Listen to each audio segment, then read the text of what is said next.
Understanding the Nature of the Mind, A Path to Enlightenment. The teachings of the Buddha and the nature of all living beings are profoundly interconnected through the concept of the one mind. This one mind is neither born nor destroyed. It transcends all physical attributes such as color, shape, and form. It is beyond categorization, beyond time, and beyond space. This mind is not new or old, large or small. It simply is, existing beyond any form of human comprehension or measurement. The one mind is something we can directly perceive, yet when we attempt to rationalize or define it, we fall into error. This mind is like a boundless void, immeasurable and unfathomable. It is important to understand that this mind is synonymous with the Buddha, and there is no distinction between the Buddha and all sentient beings. The only difference lies in the delusion of sentient beings who cling to forms and seek the Buddha outside of themselves. This very pursuit causes them to miss the Buddha nature that is ever present within them. When one ceases the restless search and stops clinging to external forms, the Buddha nature will reveal itself naturally. The mind is the Buddha, and the Buddha is all living beings.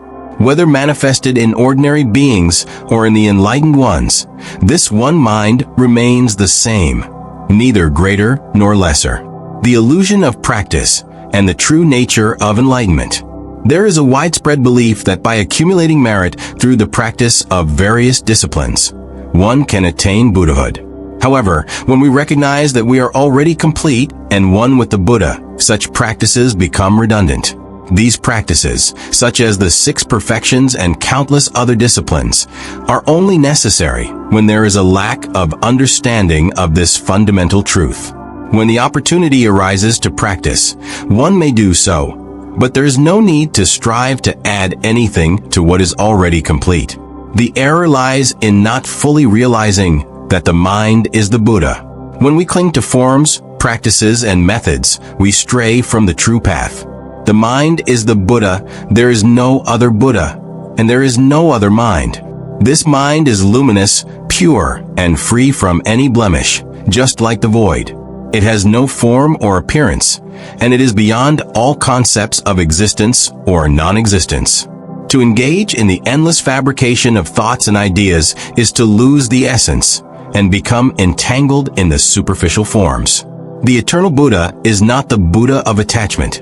It is the Buddha of pure awareness, free from all forms and concepts. The practice of letting go, true practice, does not involve step-by-step progression toward Buddhahood. Enlightenment is not something to be attained through gradual practice. It is a matter of awakening to the one mind and realizing that there is nothing to achieve. This is the true Buddha, the Buddha that has always been present, the Buddha that is identical to all sentient beings. The mind is like the void, which remains unchanged regardless of the presence or absence of light. The sun may rise and set, bringing light and darkness, but the nature of the void remains constant. Similarly, the mind of the Buddha and the minds of all sentient beings are the same. If we see the Buddha as an embodiment of purity and wisdom while seeing sentient beings as ignorant and deluded, we are still trapped in dualistic thinking, which prevents us from realizing the highest truth. There is only the one mind, and there is nothing, not even a particle, to cling to. This mind is the Buddha, and there is no other, the void and the true nature of the mind. For those who study the path of the Buddha, it is crucial not to lose sight of the essence, the mind itself. If we obscure this mind with our conceptual thinking, we will search for the Buddha outside of ourselves, cling to forms, and engage in practices that ultimately hinder our progress. The essence of the highest truth is like a stone or a piece of wood, unmovable and unchanging, while outwardly, it is like the void, boundless and free from any obstruction. This mind is not the mind of conceptual thinking. It exists apart from all forms. Therefore, both Buddhas and sentient beings are fundamentally the same. If we can free ourselves from conceptual thinking, we will succeed in everything. The true principle is the mind itself, and there is no principle outside of it. This mind is the principle, and to think otherwise is to misunderstand. The mind itself is not the mind, and yet it is. This paradox points to the reality that lies beyond words. When we abandon all thoughts and explanations, we cut off the flow of words and dissolve the actions of the mind. This mind is the pure Buddha nature that exists in all beings. Every sentient being and all and bodhisattvas share this one nature. There is no difference at all. The differences arise from our delusions, leading us to create karma without end. Awakening to the true nature. Our original Buddha nature in the ultimate truth is devoid of any self-identity, even to the smallest atom. It is the void, present everywhere, serene and uncontaminated. It is the peaceful, radiant, and mysterious essence of all that is. To truly enter this reality, we must awaken to it ourselves. What lies before us is the full and complete reality, beyond which there is nothing more. The mind is the Buddha, encompassing everything. From the highest, enlightened Buddhas to the lowest, crawling insects, everything shares the same Buddha nature, and all are one with the Buddha at all times. If we can only understand our own minds and discover our true nature, we will realize that there is nothing more to seek. When our mind is truly quiet and free from even the slightest movement, its true nature will reveal itself as the void, without form or substance. It does not occupy any space, and is beyond all notions of existence or non-existence. This is because it cannot be perceived through the senses. Even when responding to external circumstances, the mind transforms itself into various manifestations. For the sake of convenience, we refer to this mind as the source of wisdom. However, when it does not respond to external stimuli and is not engaged in the creation of thoughts, it cannot be said to exist or not exist. Moreover, even when it creates phenomena in response to cause and effect, it remains beyond sensory perception. If we understand this truth and remain in the state of nothingness, we are truly walking the path of the Buddhas. Therefore, we should cultivate our minds to remain in a state of complete emptiness. Transcending the cycle of birth and death, the 5 aggregates that make up consciousness are empty, and the 4 elements that form the body do not constitute the self. The true mind has no form and does not come or go. Our original nature is something that has no beginning in birth and no end in death. It is continuous and free from all movement in its deepest essence. Our mind and the external world are one and the same. If we truly understand this, we will achieve enlightenment in a flash and transcend the 3 worlds. We will no longer be inclined toward rebirth and will become one with the highest reality, free from all conceptual fabrication. The fundamental principle here is that perfect enlightenment is the realization that all phenomena are empty. If we understand this, what use are delusions to us? Realizing the Buddha within, the true Buddha nature never leaves us, even in moments of delusion, nor is it something to be gained upon enlightenment. It is the nature of suchness, where there is neither ignorance nor right understanding. It is filled with the void, the true essence of the one mind.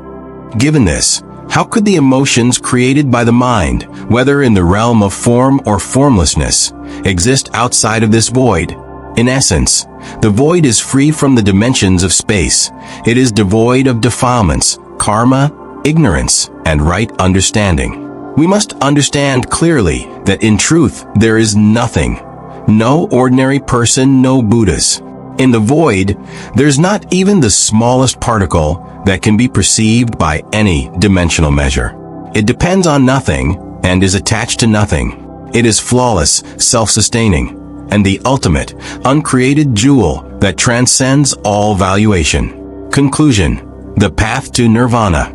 In conclusion, all living and non-living things in the universe consist of only 2 aspects: form and name. The original name is the void of the universe, which, when combined, becomes the cause of existence. Wherever there is form, there is name, and wherever there is name, there is form. This interdependence leads to the constant change of all things, resulting in the cycle of birth, death, and continuation in every moment. The mind and consciousness arise from the form and name of the universe, creating the illusion that deceives beings into thinking they are separate from the void.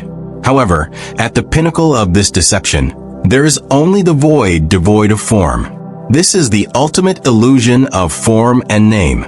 By understanding this and letting go of the delusion of form, name, and the cycle of birth and death, one can achieve Nirvana, the ultimate state of peace and liberation from all illusions. The unborn and undying nature of the one mind. In the Buddhist tradition, the concept of the one mind is central to understanding the true nature of reality. The one mind is beyond all dualities, such as birth and death, existence and non-existence. It is the ultimate reality, which transcends all distinctions and is the source of all phenomena. Unlike the transient nature of the physical world, which is subject to change, the one mind is eternal and unchanging. It is neither created nor destroyed, and it exists independently of all forms and appearances. This mind cannot be described in conventional terms. It is not something that can be seen, heard, or touched. It has no form, no color, no shape. It does not belong to the realm of things that arise and pass away, nor can it be categorized as being old or new, large or small. It is beyond all measurements, beyond all comparisons, and beyond all attempts to grasp it with the intellect. The one mind is ever present and can be directly perceived by anyone who looks deeply within themselves. However, when we try to analyze or conceptualize it, we immediately fall into error.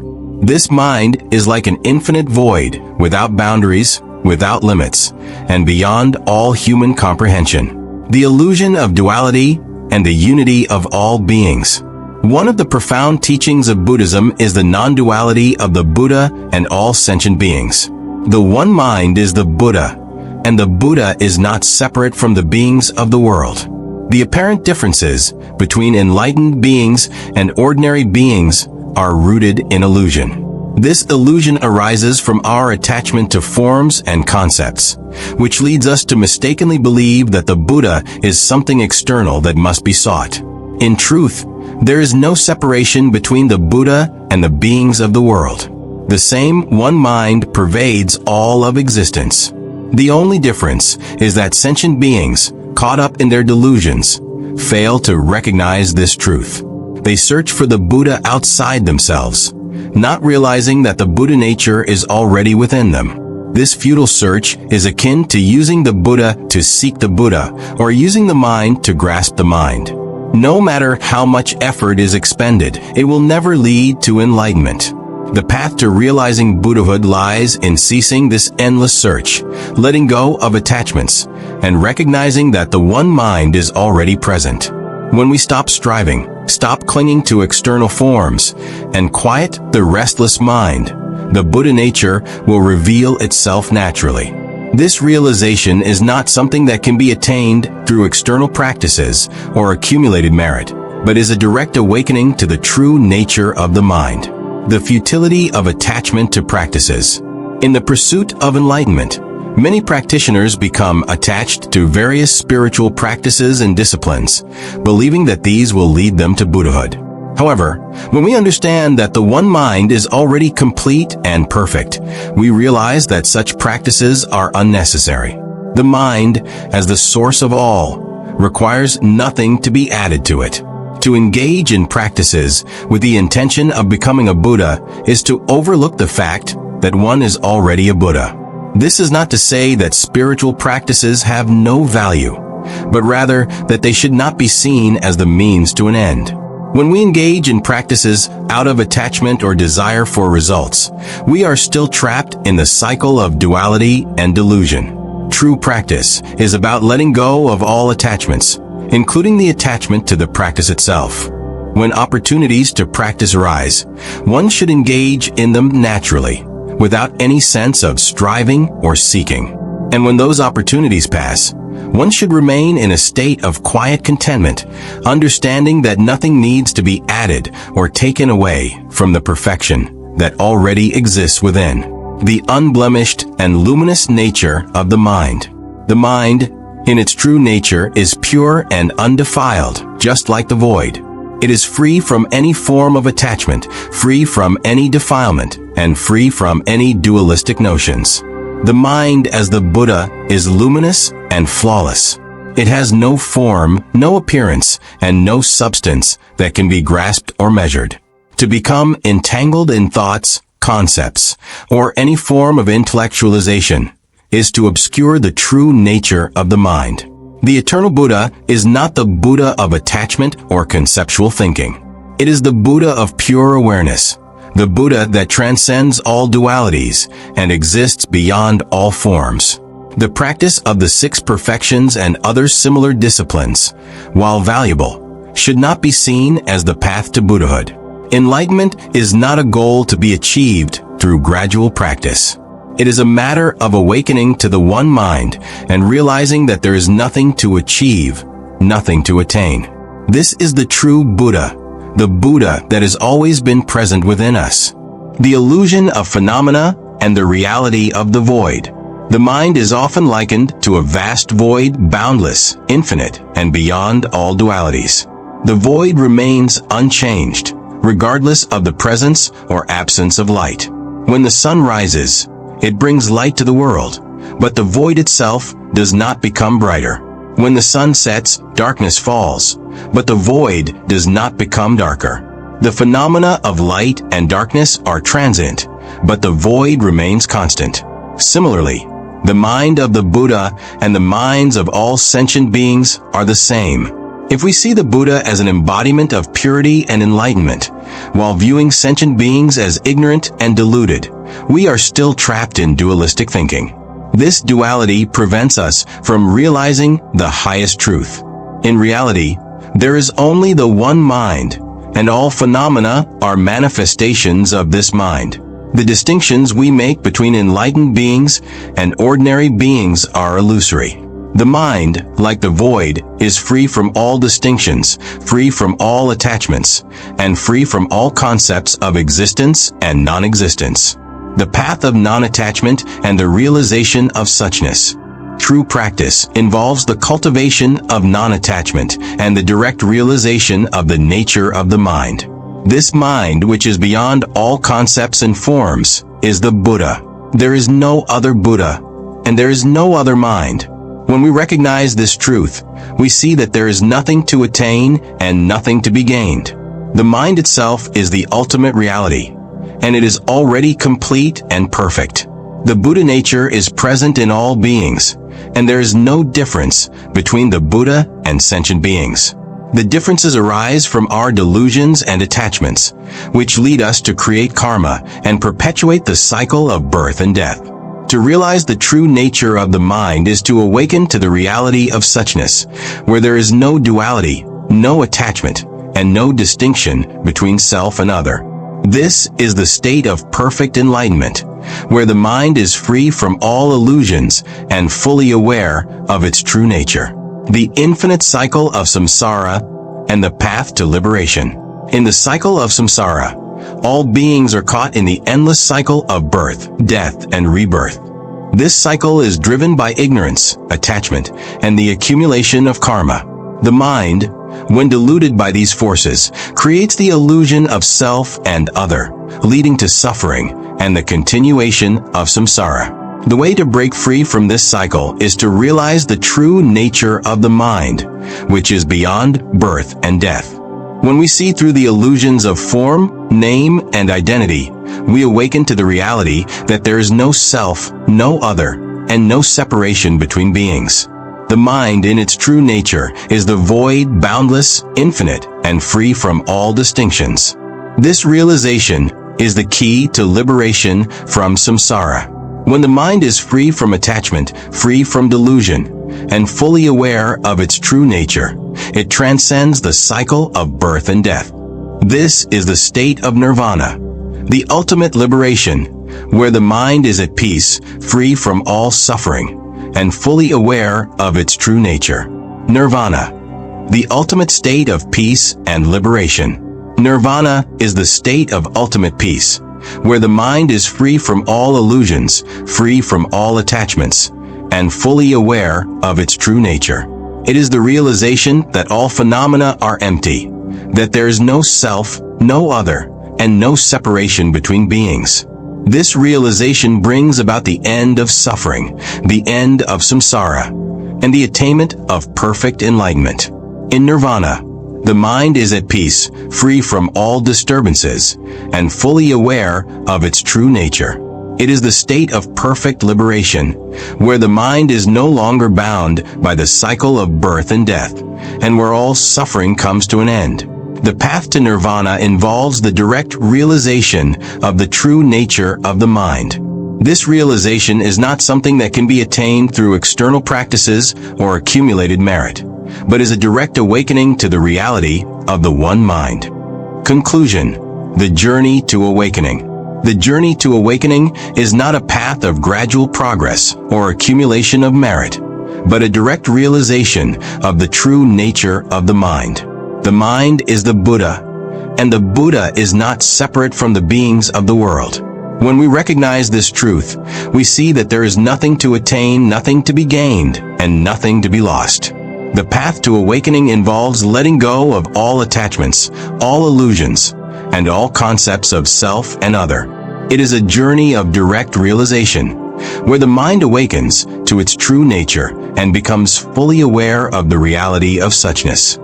This realization is the key to liberation from samsara, the attainment of nirvana, and the realization of perfect enlightenment. The journey to awakening is a journey of self-discovery, where the mind realizes its true nature and becomes one with the ultimate reality.